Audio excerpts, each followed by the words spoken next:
গত কয়েক বছর ধরে প্রতি বছরই দুর্গাপূজা উপলক্ষে ভারতে পাঠানো হতো বাংলাদেশের ইলিশ। গত ৫ আগস্ট হাসিনা সরকার বিদায়ের পর দুই দেশের সম্পর্ক নিয়ে কিছুটা টানাপোড়েন চলছে।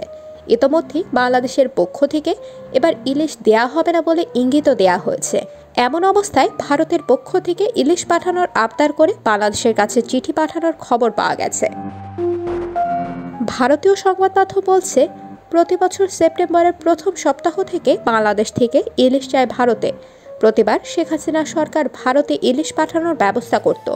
তবে এবার ইলিশ যাবে কিনা তা নিয়ে প্রশ্ন উঠেছে, কারণ বাংলাদেশের রাজনৈতিক পরিস্থিতির পরিবর্তন ঘটেছে। হিন্দুস্তান টাইমস বলছে, গত ৫ বছর ধরে ইলিশ আমদানি হয়েছে বাংলাদেশ থেকে। এবারও সেই রীতি মেনে ভারতে ইলিশ পাঠানোর জন্য বাংলাদেশ সরকারের উপদেষ্টা তৌহিদ হোসেনের কাছে আবেদন করেছে ফিশ ইম্পোর্টার অ্যাসোসিয়েশন। গত বছরও ১৩০০ মেট্রিক টন ইলিশ গিয়েছিল বাংলাদেশ থেকে।